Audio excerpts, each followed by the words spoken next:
અમેરિકાની અંદર loss એન્જલસમાં ચિનો hills વિસ્તારની અંદર પ્રમુખ સ્વામી મહારાજે ઈસવીસન 2000ની સાલમાં એક જમીન પસંદ કરી મંદિર કરવા માટે.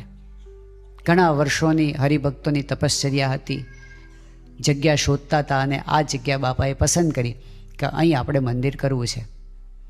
સ્વામી બાપાએ જમીન પસંદ કરીને પછી બાપા તો ભારતમાં આવી ગયા અને આ બાજુ આગળની પ્રક્રિયા ચાલી કે જમીન લીધી છે તો હવે ત્યાં પરમિશન, મંદિર બનવા માટેની પરમિશન.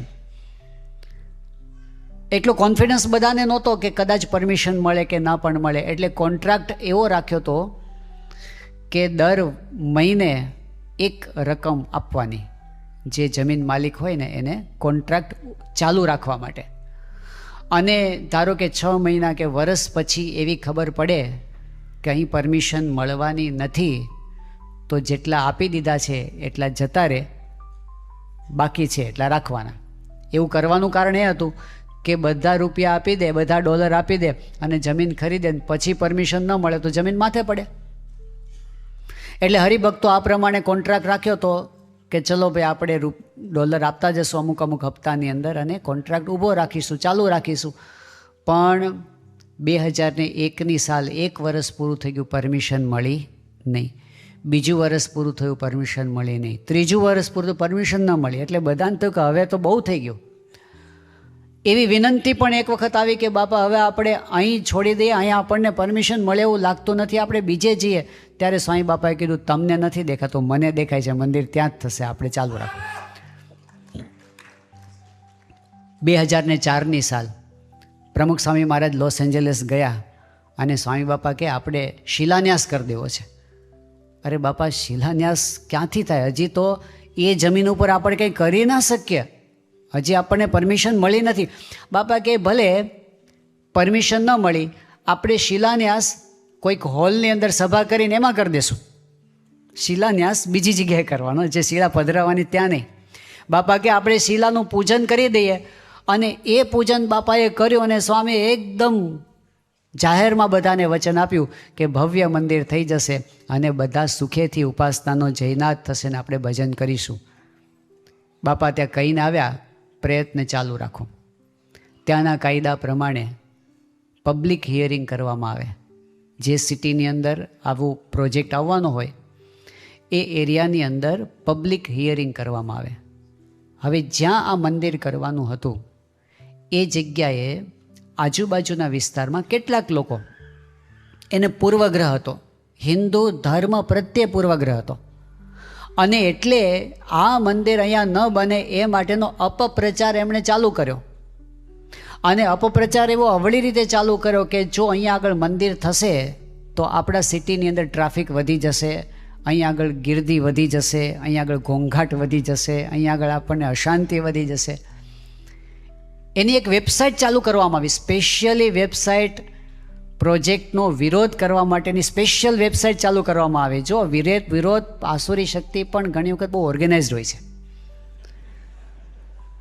પદ્ધતિસરનો વિરોધ, અને વિરોધમાં સફળતા મળવા માંડી. છાપામાં પણ એવું જ આવે. હવે જ્યારે પબ્લિક હિયરિંગનો દિવસ આવ્યો 2004ની અંદર, પ્રમુખ સ્વામી મહારાજ તે વખતે આફ્રિકા પહોંચી ગયા હતા અને આ બાજુ સાંજના 6 વાગે હિયરિંગ ચાલુ થયું. ચિનો હિલ્સ સિટીના ઇતિહાસમાં લાંબામાં લાંબુ હિયરિંગ સાંજના 6 વાગે ચાલુ થયું હતું, રાતના 2 વાગ્યા સુધી. પણ એ જે હિયરિંગ થવાનું હતું, બાપાને સમાચાર આપ્યા કે બાપા આ વખતે આપણે ત્યાં આગળ હિયરિંગ થવાનું છે અને એમાં આપણા તરફથી પણ રજૂઆત કરનાર હશે ને બીજા પણ હશે, બીજા સામા પક્ષવાળા પણ બધા બહુ તૈયાર થઈને આવ્યા છે. સાંઈ બાપા કીધું એ તો બરાબર, આટલું લાંબુ ચાલવાનું છે તો ત્યાં ખાવા પીવાની વ્યવસ્થા છે? તો કીધું બાપા ત્યાં આગળ બીજું કંઈ આપણને રસોઈ બસોઈ કંઈ કરવા ન દે, પણ આપણે નાસ્તાની વ્યવસ્થા કરી છે આપણા હરિભક્તો માટે.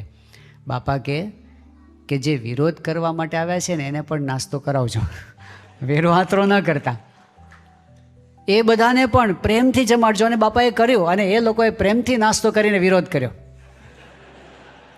સારી પેઠે વિરોધ કર્યો. અને એટલો વિરોધ થયો, છેલ્લે એવું આવીને ઉભર્યું કે આ પરમિશન મળશે નહીં. મેયરની પેનલ બેઠો હોય, 5 જણની પેનલ કાઉન્સિલની, એને ચુકાદો આપવાનો હતો. હવે આ એક ધાર્મિક બાબત હતી. સીધું જો ધાર્મિક પ્રોજેક્ટને ના પાડવામાં આવે તો એની પણ બીક હોય એ લોકોને કે ભાઈ આ બીજી બાબતમાં કોર્ટમાં જશે કદાચ કેસ. એટલે એમણે એવો ચુકાદો આપ્યો કે ભાઈ આ જમીન ઉપર તમે 42 ફૂટથી ઊંચું બાંધકામ કરી શકશો નહીં, આવો ચુકાદો આપ્યો. બાપા સાઉથ આફ્રિકામાં હતા અને આખું જે ચુકાદો આવ્યો હતો, જે કંઈ નિર્ણય આવ્યો હતો, એ બાપાને ફેક્સ કરીને હરિભક્તોએ મોકલ્યો. એ વખતે વિરાટ સ્વરૂપ સ્વામી પાર્ષદમાં હતા, એ લોયર થયેલા છે. બાપાએ એમને કીધું કે આ વાંચો શું કહે છે. એટલે એમણે વાંચ્યું અને પછી કીધું બાપાને કે બાપા આમાં એ લોકોએ સારા શબ્દોમાં આપણને કીધું કે તમે બિસ્તરા પોટલા લઈને હાલતા થાઓ. કારણ કે આપણા મંદિરની ઊંચાઈ જ 72 ફૂટની છે પ્રોજેક્ટમાં. હવે 42 ફૂટથી અટકે નહીં કરવાનું તો મંદિર કેવી રીતે થાય? આ વાત પૂરી થઈ. હરિભક્તોનો ફોન આવ્યો કે બાપા હવે શું કરવાનું? બાપા કે હવે મંદિરનું કામ ચાલુ કરવાનું. પણ બાપા કઈ રીતે? આમાં તો 42 ફૂટ. સ્વામી કહે કે અત્યારે 42 ફૂટ સુધી કોઈ રોકવાનું નથી ને તમને.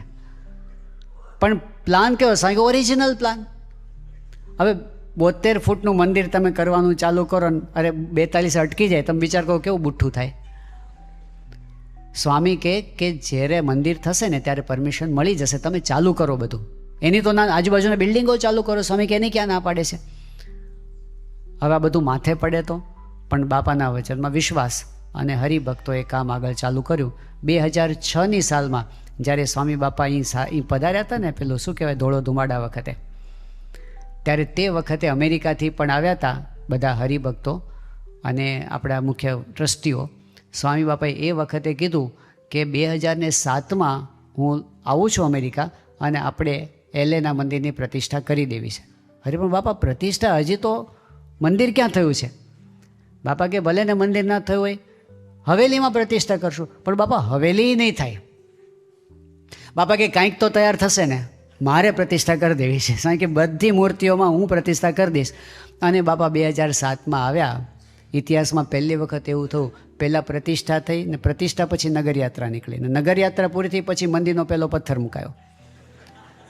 પણ સ્વામીએ ત્યાં પ્રતિષ્ઠા કરીને જે હવેલીનો એક ભાગ તૈયાર થયો હતો, અત્યારે બુક સ્ટોલ તરીકે વપરાય છે, ત્યાં બાપાએ મૂર્તિઓ તો પધરાવી દીધી. અને સ્વામીએ કહે કે તમારે શું કરવાનું? આ સિટીના માણસોને ગેરસમજ થઈ છે. બાપા કે આપણે એની સામે નથી પડવાનું. એક ઓપ્શન એવો હતો કે કેસ થાય, કોર્ટમાં કેસ થાય, સામે લડાઈ લઈએ, ધર્મના નામે લડાઈ લઈએ, કારણ કે આપણી વાત સાચી હતી. સ્વામી કહે ના, આપણે એવું નથી કરવું. તમે ખાલી આપણી વાત જો સાચી છે તો તમે એને સમજાવો. અને બાપાના વચને ત્યાં એક્ટિવિટી ચાલુ થઈ, બધી આપણી મંદિરની સભા ચાલુ થઈ, પછી લોકોને મળતા થયા. આજુબાજુ સિટીના લોકોને ખબર પડી કે આ લોકો તો બહુ ભલા છે, આ લોકો તો આપણે સિટીને બહુ મદદરૂપ થાય એવા છે. ધીમે ધીમે આત્મીયતા વધવા માંડી અને આપણા બાળ બાલિકા, કિશોર કિશોરી, યુવક યુવતી, હરિભક્તો બધા મળતા ગયા, સાચી વાત સમજાવતા ગયા. લોકોએ પોતાના ઓપિનિયન આપવા માંડ્યા, પત્રો લખીને કાઉન્સિલને મોકલવા માંડ્યા કે આ લોકોના પક્ષમાં અમે છીએ. પછી એક પરિસ્થિતિ કેવી આવીને ઊભી રહી કે હવે જે મુખ્ય માણસો હતા ને એ કોઈ રીતે હવે નવું હિયરિંગ આપવા તૈયાર નહોતા. વાત ઠેલ્યા જ કરે, ફાઇલ હાથમાં જ ન લે. 2008, 9, 10, 2011ની સાલ આવી ગઈ. હવે એપ્લિકેશન એવી હતી કે અમારે ફરી અપીલ કરવી છે, તો ફરી વખત તમે બોલાવો પબ્લિક હિયરિંગ. 2011ની સાલમાં 1 મહિના માટે એક ઓફિસર આવ્યો અને 1 મહિનામાં એણે આ ફાઇલ હાથમાં લીધી અને હિયરિંગ ગોઠવી દીધું. ચલો એ તો થયું. એમાં સૌથી પહેલાં પ્લાનિંગ કમિશનમાં ગયું. પ્લાનિંગ કમિશનમાં 5 સિટીના એન્જિનિયરો બેસીને પ્લાન જુએ. એ 5માંથી 4 જણાએ પ્લાન હા પાડી, 1 જણાએ ના પાડી, એટલે 4ની સામે 1થી એમાં તો પાસ થઈ ગયું. બીજા અઠવાડિયે પબ્લિક હિયરિંગ હતું. બાપાને સમાચાર આપ્યા. બાપા કહે કે આના કરતાં પણ સારો વિજય થશે. આ 4-1થી વિજય થયો ને, સ્વામી કે આના પડતા સારો વિજય થશે. હવે એ કોઈને શક્ય લાગતું નહોતું. એનું કારણ એવું હતું કે જે 5 માણસો બેસવાના હોય એમાં એક મેયર હતા પોતે, અને મેયર તો વિરોધી જ હતા. કારણ કે હરિભક્તો એને મળવા માટે પ્રયત્ન કરતા હતા તો એ મિટિંગ જ ના આપે અને કે મને તમારા કામમાં રસ જ નથી. બહુ આગ્રહ કર્યો ત્યારે 10 મિનિટ માટે આ હિયરિંગના આગલા દિવસે મળ્યા. પણ પહેલી જ વાત એણે કરી કે જો તમારા આ પ્રોજેક્ટમાં મને કોઈ ઇન્ટરેસ્ટ નથી. એટલે બધાને ખબર પડી ગઈ કે આ ભાઈ એ તો કોઈ દિવસ આપણને વોટ આપવાના નથી. બીજા જે 4 જણ રહ્યા એ 4માંથી એક મહિલા હતા. અને મહિલા તો કેવા હતા કે જો મેયર 100% વિરોધી હોય તો પેલા મહિલા 125% વિરોધી હતા. એટલે એને તો મળવાનો જ મતલબ નહોતો. આ 2 ગયા, બાકીના 3 વધ્યા. 3માંથી 2 જણ એવા હતા કે જે મૌખિક રીતે એવું કહેતા હતા કે અમે તમને સપોર્ટ કરીશું. અને એક જે હતા ને, હવે વધ્યા ને છેલ્લા, એ ઘડીક હા પાડે ને ઘડીક ના પાડે. એટલે જે કાંઈ હતું ને બધું એના ઉપર હતું, એ કઈ બાજુ ઢળે છે એના ઉપર હતું. અને પબ્લિક હિયરિંગની ડેટ આવી, એ દિવસે બધા ભેગા થયા અને આપણા તરફથી એક કિશોરી હતા, એમણે પ્રોજેક્ટની રજૂઆત કરી 5 મિનિટમાં. અને પછી એમણે કીધું કે જેટલા લોકો અહીં હાજર છે, જે મને સપોર્ટ કરતા હોય પબ્લિકમાં, એ પોતાની જગ્યાએ ઊભા થાય. અને ઉપર જે 5 બેઠા હતા ને, એને તો અંધાર આવી જાય એવું દૃશ્ય ઊભું થયું. જ્યારે પેલી કિશોરીએ કીધું કે મને સપોર્ટ આપતા હોય ઊભા થાવ, તો ઓડિયન્સમાંથી 99% ઊભા થઈ ગયા. એટલે જે 2004માં હતો એના કરતાં સાવ જુદું દ્રશ્ય 2011માં થઈ ગયું. પહેલાં લોકો જોયું કે આ થયું શું, બધાનું મન કેવી રીતે ફર્યું. પછી જ્યારે બોલવાનું થયું ત્યારે લોકો એક જ વસ્તુ બોલે, ઉપરવાળાને કે આ લોકોને શું કામ હેરાન કરો છો, આ કેટલા સારા લોકો છે, અમારે મંદિર જોઈએ છે, મંદિર લાવો અહીંયા આગળ. છેલ્લે જ્યારે ઉપરવાળાને વોટ કરવાનો થયો એટલે પેલા 2 જણા જે પક્ષમાં હતા એણે તો હા પાડી દીધી. ઓલો ત્રીજો જે હાનાવાળો હતો એણે હા પાડી દીધી. પેલી જે 125% બેન હતા એણે હા પાડી દીધી. અને છેલ્લે મેયરનો વારો આવ્યો ત્યારે મેયરે બોલ્યા કે આ હોલમાં મેં પ્રવેશ કર્યો ત્યાં સુધી મારી ના હતી, પણ હવે હા છે. 5-0થી. પણ રીત કઈ, પ્રમુખ સ્વામી મહારાજે રીત કઈ શીખવાડી કે જો તમે સાચા છો તો સાચી વસ્તુને પકડી રાખો. જો સાચા છો તો એગ્રેસિવ ના થાઓ. સાચા છો, સાધુતાનો રાહ ન છોડો, ડર ન રાખો. ભલે કદાચ વચ્ચેના પિરિયડમાં એવું લાગે, પણ અંતે સત્ય એ સત્ય જ રહેવાનું છે. મહાન સ્વામી મહારાજનું એક બહુ જ સરસ વચન છે. 30 એપ્રિલ 2022ના દિવસે મહાન સ્વામી મહારાજ સુરતમાં પોતે બોલ્યા હતા. આ વચન વારંવાર મનન કરવા જેવું છે, એનું વાંચન કરીએ. મહાન સ્વામી મહારાજ કહે છે કે જુઓ, તમે બધાએ અનુભવ્યું છે કે સાચું એ સાચું અને ખોટું એ ખોટું. કેટલું સિમ્પલ વાક્ય છે, પણ કેટલી તાકાત છે એમાં. સ્વામી કહે છે સાચું એ સાચું અને ખોટું એ ખોટું. ગમે એમ કરીને મારી મચેડીને સાચું કરવા જઈએ એ રહે જ નહીં. અંતે તો ખોટું છે તે ખોટું જ ઠરવાનું છે. આપણે એક હોઈએ કે 2 હોઈએ પણ વાંધો નહીં, અંતે લાંબા ગાળે પણ સાચું એ સાચું જ રહેવાનું છે અને એનું ફળ આપણને મળવાનું છે. અને ટોળા ભેગા થયા હોય પણ ખોટી વસ્તુ તે ખોટી જ ઠરવાની છે. પછી સ્વામી કહે છે કે ગમે એમ સંતાડે, બળ કરે, પણ ખોટું તો ખોટું જ રહેવાનું છે. તમે સાચા હો અને આખી દુનિયા તમને ખોટા પુરવાર કરી આપે, પણ એ નહીં થાય. અને જો ખોટા હો અને તમે ગમે એટલું કરો, આખી દુનિયા તમારા પક્ષમાં રહે, સમર્થનમાં રહે, પણ ખોટું એ ખોટું જ રહેવાનું છે. સાચું એ સાચું રહેવાનું છે ને ખોટું એ ખોટું રહેવાનું છે.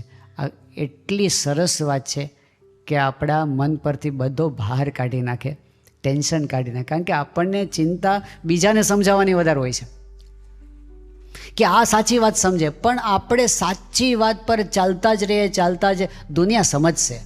કારણ કે અંતે સાચું એ સાચું જ રહેવાનું છે અને ખોટું એ ખોટું જ રહેવાનું છે.